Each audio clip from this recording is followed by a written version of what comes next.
first off, fresh details have emerged on how efforts by the presidency and the All Progressives Congress APC to forge a political deal with Senator Rabiu Kwankwaso, until recently regarded as Kano's beautiful bride and a potential election-shaping force, eventually collapsed. Sources familiar with the talks said engagements between Kwankwaso and President Bola Tinubu stretched across months, with multiple meetings held, especially in Abuja. However, top sources within the ruling APC told our sister publication last night that negotiations broke down over what they described as excessive and unrealistic demands. According to sources, Kwankwaso sought control of up to 20% of APC's national structure, alongside a vice presidential slot and guarantees extending to the 2031 political cycle. Senior APC figures said the request immediately raised red flags as maneuvering ahead of the 2027 polls gathered pace. Meanwhile, the Dr. Boniface Anebonam-led NNPP has revealed that the decision by Governor Yusuf to leave the party is due to Kwankwaso's domineering attitude and alleged slavish intentions. The NNPP chief stated that Yusuf's move to the APC is not driven by selfish motives, but rather a desire to escape Kwankwaso's suffocating leadership style. The party accused Kwankwaso of attempting to impose his will on others, leaving Yusuf with no choice but to leave. As well as Kano, it's beginning to get obvious that Kwankwaso did overshoot the wrong way. Based on the reportage we got from this day, saying that he wanted 20% of the structure of the APC, is he God? I thought Kwankwaso would have worked at even consolidating and having a couple of states.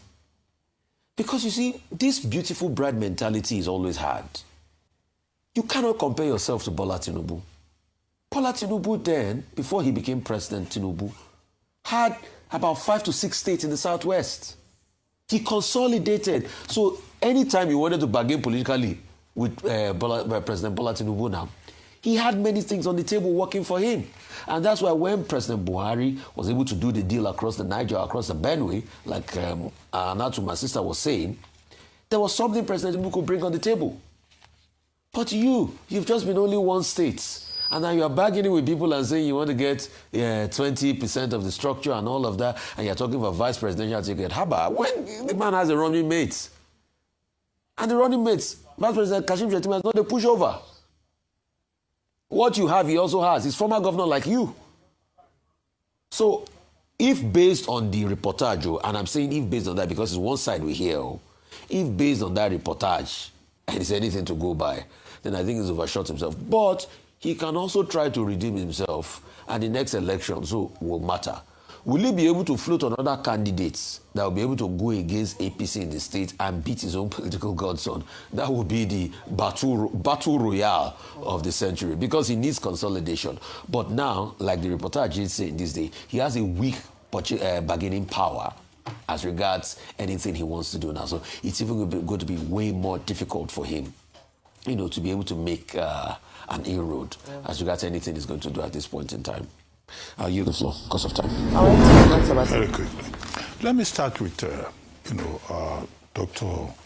Rabiu Musa Kwankwaso, whose story is in the news. One, in politics, there's something called ostrich. Whether it's in Nigeria or the United States, politicians always want something that will be to their own advantage. What has happened in Dr. Kwankwaso's rumored, publicized, reported attempt to join the APC is that the horse trading failed. And what we have been told is that he was making excessive demands. One, he wanted 20% of APC structures across the country. Even President Bola Ahmed Tinubu cannot boast that he has 20% of APC structures across all the states and the Federal Capital Territory. And two, he also wanted to be made made the vice president. So almost dictating to the ruling political party that if I join you, then you will have to change your vice president as the minimum demand. And that he also went further and said in 2031, he should be put there as the presidential candidate. All of these demands, the APC reportedly said, well, we don't agree. We can't even discuss 2031. We're talking about 2027. And that already we have a structure in place. You cannot come as an outsider and then come and take like almost half of the party. So the other basic thing beyond horse trading in politics is strategy. It is the person that with the best, smartest strategy that wins.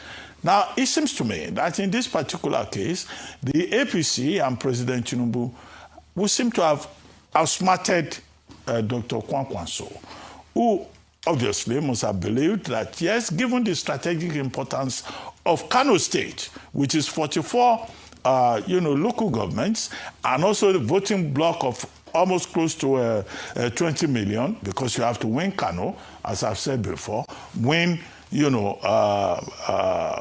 Lagos, win Rivers, and have 2/3 of the total votes count according to the Constitution.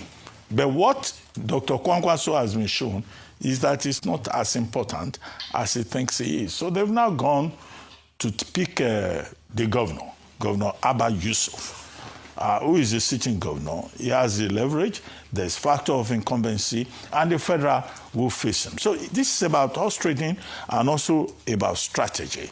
How that plays out in the long run remains to be seen. Don't forget that Ganduje is also a factor in Kano State, and Ganduje is on the is on the side of the federal government. So it's a battle royale that we are likely to see in Kano. And Dr. Kwankwaso, by insisting on his own choices, has put his relevance in Kano politics to test, to perhaps what you may call the ultimate test. And then, of course, on the sidelines, Dr. Boniface Aniebonam is accusing, Kwankwaso of being overbearing.